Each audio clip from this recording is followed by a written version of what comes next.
In the quiet, unassuming town of Oakwood, where life moved at a gentle pace, lived a man named Arthur Parsons. He was not a detective, a spy, or an adventurer by trade. Instead, he was the town's chief archivist, a keeper of records and stories. Arthur spent his days surrounded by the scent of old paper and aging ink, meticulously cataloguing the town's history. He was a man of details, finding satisfaction in connecting a forgotten name to a dusty property deed or tracing a family's lineage through faded census records. His world was one of facts, of documented certainties, and he was known for his quiet dedication and his encyclopedic knowledge of Oakwood's past, a past that most residents considered settled and uneventful. Arthur's importance did not come from a position of power or great wealth, but from his unique role as the guardian of memory. He was the person people came to when they wanted to understand their own history, to find a missing piece of their family puzzle. He treated every inquiry, no matter how small, with the same level of seriousness and respect. This reputation for thoroughness and integrity made him a trusted figure in the community. He believed that history, in its most unvarnished form, held important lessons, and that every document, every letter, and every photograph was a vital piece of a much larger story. Little did he know, his quiet life was about to intersect with a chapter of Oakwood's history that someone had tried very hard to erase completely. His life was structured and predictable, much like the Dewey Decimal System he so admired. Mornings were for sorting new acquisitions, afternoons for assisting the public, and evenings for his own quiet research projects. He was a creature of habit, finding comfort in the rhythmic certainty of his work. People saw him as a gentle, perhaps slightly eccentric scholar who was more comfortable with the dead than the living. They would greet him with a friendly nod as he walked to the town library each morning, his worn leather satchel slung over his shoulder. He was a fixture, a permanent part of the town's landscape, as dependable and unchanging as the old clock tower in the town square. This very predictability, however, masked a deep and inquisitive mind. Arthur wasn't just a collector of facts, he was a seeker of narratives. He saw the connections that others missed, the subtle patterns in the historical record that hinted at stories untold. He believed that the archives were not just a repository of the past, but a living entity, a complex tapestry of human lives, triumphs and failures. It was this profound respect for the integrity of the historical record that would ultimately compel him to step out of the quiet shadows of his archives and into a world of danger and hidden truths. A world where knowledge was not a comfort but a deadly weapon. The crime itself was a ghost, a half-forgotten whisper from nearly 50 years before. It concerned the disappearance of Thomas Vander, a wealthy industrialist who had been a pivotal figure in Oakwood's development. One rainy autumn night in 1975, Vander vanished without a trace. His car was found abandoned on a bridge overlooking the deep, fast-flowing river, his briefcase still on the passenger seat. There was no note, no sign of a struggle, and no body was ever recovered. The official investigation concluded that Vander, facing financial ruin from a series of bad investments, had taken his own life. The case was closed, and the town, eager to move on from the scandal, accepted the verdict and slowly began to forget. What made the case so mysterious, however, were the nagging inconsistencies that lingered just beneath the surface of the official story. The idea of financial ruin never sat well with those who knew Vander. He was a shrewd and resilient businessman, not one to crumble under pressure. Furthermore, rumors circulated in hushed tones for years about a secret ledger he kept, a book that supposedly detailed illicit dealings and corrupt bargains involving some of the town's most prominent citizens. This ledger, like Vander himself, was never found. The mystery was not just about a missing man, it was about a missing truth, a void in the town's history that felt unnatural and deliberate. The accepted narrative was simple and clean, a tragic suicide. This explanation was convenient because it required no further questions and implicated no one. It allowed the town's elite, many of whom had built their fortunes on foundations laid during Vander's era, to continue their lives undisturbed. The police report was tidy, the case file was closed, and the story became a local legend told to scare teenagers, a cautionary tale about the perils of ambition.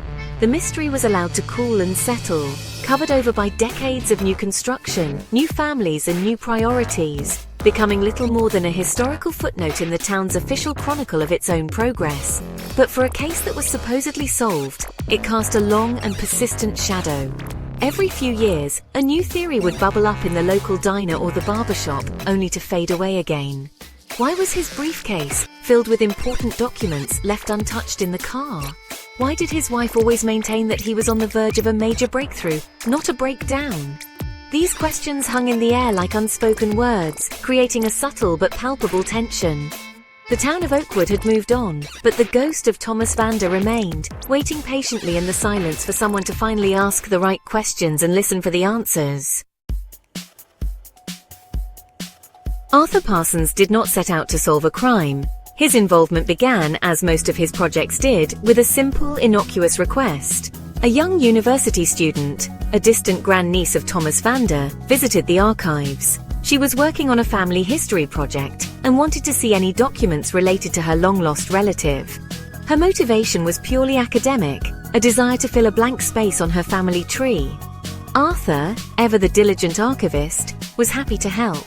He pulled the standard file on Vander, a thin collection of newspaper clippings about his business ventures, his public works, and the official reports of his disappearance and presumed death. It was a file he had seen many times before. As Arthur guided the student through the documents, he felt a familiar flicker of professional curiosity.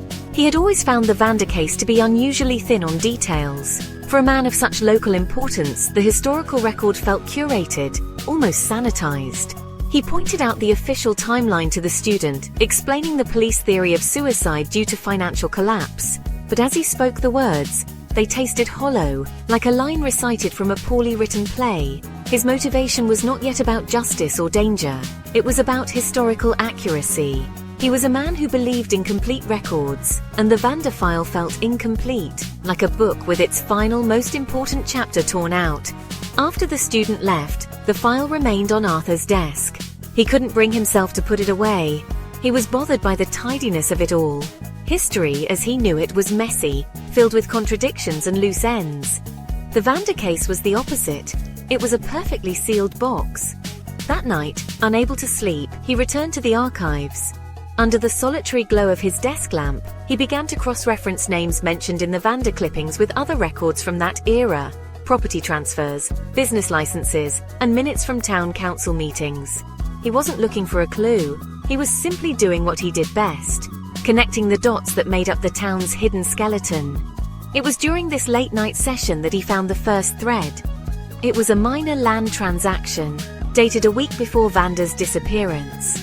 Vander had sold a significant parcel of land to a consortium of local businessmen for a price far below its market value. The names on the purchasing document were familiar. They were the founding fathers of some of Oakwood's most successful modern enterprises. This was not a sign of a man in financial ruin. It was the move of someone either incredibly generous or, more likely, being forced into a deal. For the first time, Arthur felt a chill. This was not just an incomplete record, it was a misleading one. As Arthur began to delicately pull on this single thread, the tangled web of Oakwood's past began to tremble. His investigation was quiet, confined to the dusty solitude of the archives. He started mapping out the financial and social connections between Thomas Vander and the town's elite in the months leading up to his disappearance in 1975.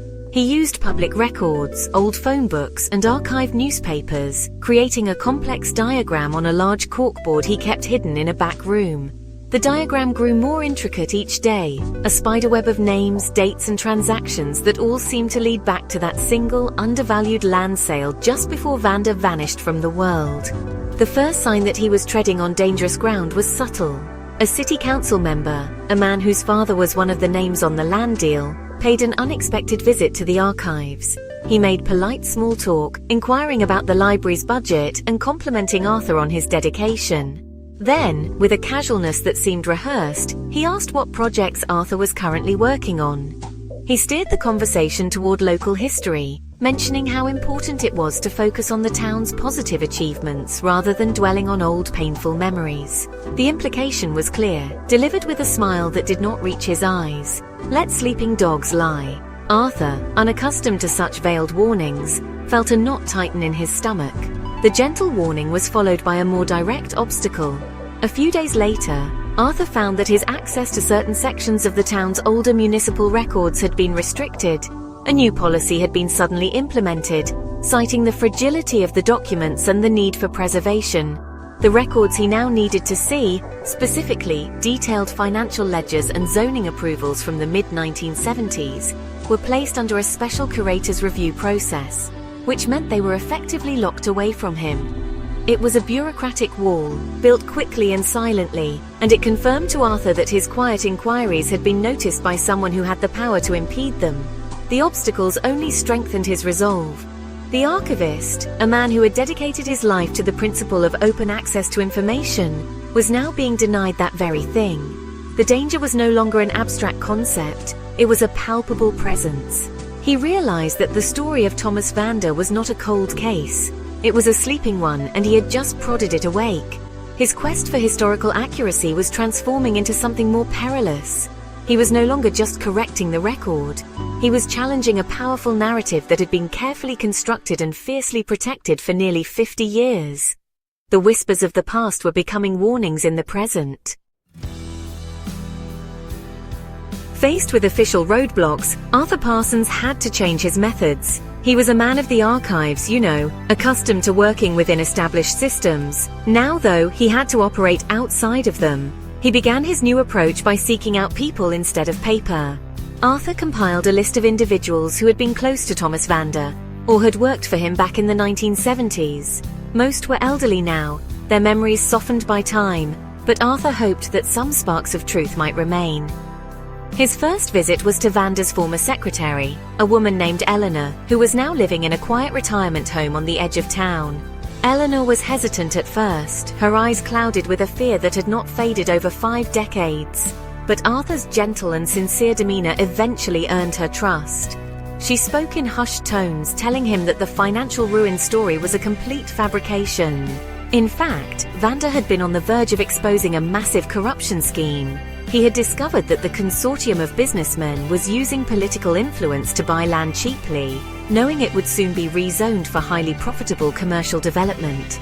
The secret ledger that was rumored to exist was real. Eleanor had seen it with her own eyes. It contained proof of bribes, kickbacks, and illegal agreements that implicated the town's most powerful figures. Armed with this confirmation, Arthur's investigation gained a new, urgent focus. He needed to find that ledger.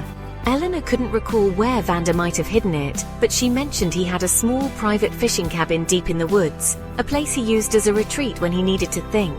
It wasn't on any official property maps that Arthur had seen.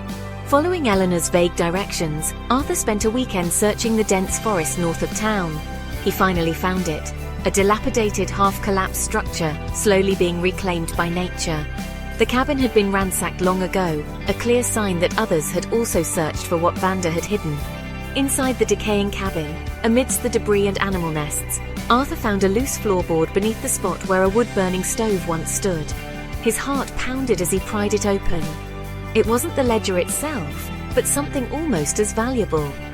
A small tin box containing a set of audio tapes and a series of photographs. The photographs showed clandestine meetings between the town's leaders and unknown associates. The tapes were even more damning. They were recordings of phone calls made by Vander, conversations where he confronted the businessmen, threatening to expose them. The final layer of deceit was peeling away, revealing a cold-blooded conspiracy beneath. Listening to the audio tapes was like opening a time capsule from a forgotten war. Arthur sat in the silence of the archives after hours, a small tape player on his desk, the hiss and crackle of the old recordings filling the vast empty room. Thomas Vander's voice, firm and resolute, echoed from the past. He heard Vander confronting the men who would become the pillars of Oakwood's modern community, accusing them of fraud and blackmail. He heard their denials, their veiled threats, their cold, calculated dismissal of his warnings. This was no longer about correcting a historical inaccuracy. It was about bearing witness to the prelude of a murder. The truth was far darker than he could have imagined. With the tapes and photographs in his possession, Arthur knew he had crossed a critical threshold. This was the point of no return. He could no longer retreat into the quiet safety of his scholarly life. The evidence he held was not just a historical curiosity, it was a weapon. It had the power to dismantle legacies, destroy fortunes, and expose a crime that had been successfully buried for half a century. The weight of this responsibility settled heavily on his shoulders. He felt a profound sense of fear, not just for his own safety, but for the upheaval his discovery would cause in the town he had so carefully chronicled. His next step was to find a trusted ally, someone outside the sphere of influence of Oakwood's powerful families. He reached out to a young, ambitious journalist at the state's largest newspaper, a woman named Sarah Jenkins who had a reputation for dogged investigative work. He arranged a meeting in a town 50 miles away, taking precautions he would have once found theatrical. He explained the story to her, playing a short, crucial segment of one of the tapes. Sarah's initial skepticism quickly melted away, replaced by the focused intensity of a reporter who has just stumbled upon the story of a lifetime. She agreed to help him bring the truth to light. The decision to go public marked a fundamental change in Arthur Parsons. The quiet archivist had become an active participant in the history he once only curated. He was now a whistleblower, a term used for someone who exposes wrongdoing from within an organization or community. He understood the immense personal risk involved. The men Vander had threatened were now old, but their children and their business empires held immense power. By choosing to act, Arthur was stepping out of the shadows and placing a target on his own back. He had chosen the dangerous path of truth over the comfortable silence of complicity. The moment Sarah Jenkins's first article hit the front page of the state newspaper, the carefully maintained tranquility of Oakwood was shattered. The headline, "Oakwood's Darkest Secret Tapes Reveal 50-Year-Old Conspiracy," sent shockwaves through the community. The story laid out the initial findings, mentioning the land deal, the existence of evidence, and the powerful families implicated in the cover-up of Thomas Vander's disappearance. Arthur Parsons was not named directly, referred to only as a confidential source, but those in power knew exactly who was responsible. The reaction was immediate and vicious. The sleeping dogs were not just awake, they were snarling. The first attack was on Arthur's reputation. The town council, led by the descendants of the men on the tapes, convened an emergency meeting. They publicly denounced the article as baseless slander, a malicious attack on the town's founding families. They launched an internal investigation into the archives, accusing Arthur of professional misconduct, of fabricating evidence to pursue a personal vendetta. He was suspended from his position, the job that had been his entire life's work, and locked out of the building that had been his sanctuary. The institution he had served so faithfully was now being used as a weapon against him. The threats escalated from professional to personal. His quiet, orderly life was turned upside down. His car tires were slashed one night. He received anonymous phone calls, the voice on the other end whispering cold, menacing warnings. A rock was thrown through his living room window with a note attached that read, "Some secrets are better left buried." Fear became his constant companion. The simple act of walking to the grocery store became a tense ordeal. He was ostracized by many in the town. People who had once greeted him warmly now crossed the street to avoid him, their faces a mixture of fear and resentment. He was paying the price for unearthing a truth people were not ready to face. The pressure was immense, designed to break him, to force him to retract his story and disappear back into obscurity. But the intimidation had the opposite effect. Every threat, every act of aggression only served as further proof that he was on the right path. It confirmed the guilt of those he was exposing. The fear was real, but so was his conviction. This experience defined what it means to stand for truth in the face of power. It's not about being fearless, it's about acting despite the fear. Arthur, the quiet man of paper and ink, discovered a strength he never knew he possessed, a resilience forged in the crucible of isolation and danger. While Arthur endured the siege on his life, Sarah Jenkins continued her work, using the tapes and photographs as a roadmap for her investigation. With the story now a major statewide issue, she had the resources of her newspaper behind her.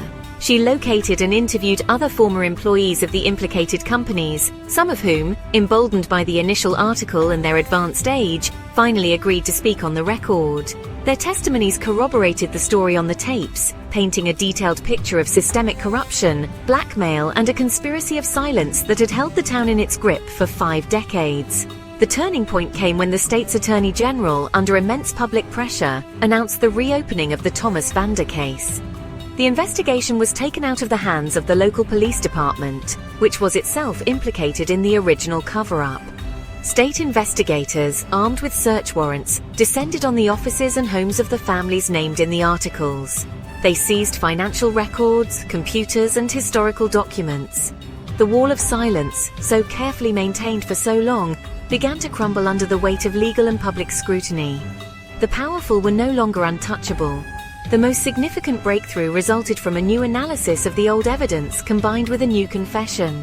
One of the original conspirators, now in his late 90s and suffering from a terminal illness, decided to unburden his conscience. He confessed to state investigators that Vander's death was not a suicide. After Vander threatened to expose them, the group of businessmen had lured him to a remote location under the pretense of a final negotiation. When he refused to back down, they killed him in a fit of rage and panic. They disposed of his body in the foundation of a new municipal building that was under construction at the time, a building that now housed the town council chambers. His car was then driven to the bridge to stage the suicide. The impact of this confession was seismic. The unearthing of the truth was literal. Forensic teams excavated the foundation of the town hall, and 50 years after he vanished, the remains of Thomas Vander were finally recovered. The hidden crime was laid bare for all to see. The surviving members of the conspiracy were arrested, and the children who had perpetuated the cover-up faced charges of obstruction of justice. The town of Oakwood was forced to confront the horrifying reality that its prosperity had been built upon a foundation of murder and deceit. The truth, once buried in concrete and silence, had been brought into the light by the persistence of one ordinary man. In the aftermath, the town of Oakwood underwent a painful but necessary reckoning. The story of Arthur Parsons and his quest to uncover the truth about Thomas Vander fundamentally changed how the community viewed itself. The comfortable myths they had told themselves for generations were shattered, replaced by a more complex and troubling history. People's thinking about truth and secrets was transformed. They learned that secrets, especially those kept by the powerful, rarely fade away on their own. They fester, poisoning the present and corrupting the future, until someone has the courage to expose them to the light. Arthur Parsons was eventually reinstated as the town archivist, his name cleared and his reputation restored. But he was a changed man. He was no longer just a keeper of records, but a symbol of civic courage. His story became a powerful lesson about the role of the individual in holding power to account. It demonstrated that one person, armed with diligence, integrity, and an unwavering commitment to the facts, could indeed challenge and dismantle a deeply entrenched system of lies. His actions inspired a new generation in Oakwood to be more questioning, less deferential to authority, and more demanding of transparency from their leaders. The legacy of the Vander case extended far beyond the town's borders. It became a widely cited example of investigative journalism and citizen-led discovery. It highlighted a universal theme: the constant struggle between those who wish to conceal the truth for personal gain and those who believe it must be revealed for the public good. The story served as a stark reminder that history is not always a settled matter found in textbooks. Sometimes it is a live crime scene waiting to be investigated. It changed people's perception of archives and libraries, seeing them not as passive repositories, but as active arsenals in the fight for truth. Ultimately, Arthur Parsons' story reshaped the very definition of a hero. He was not a man with a gun or a badge, but a man with a deep-seated belief in the importance of the factual record. His courage was quiet, intellectual, and persistent. He taught a profound lesson that uncovering secrets is not merely about solving a mystery, but about restoring integrity to the collective memory of a community. His legacy was the powerful idea that no truth is ever truly lost as long as there is someone willing to look for it, and that in the quiet pursuit of knowledge lies the power to change the world.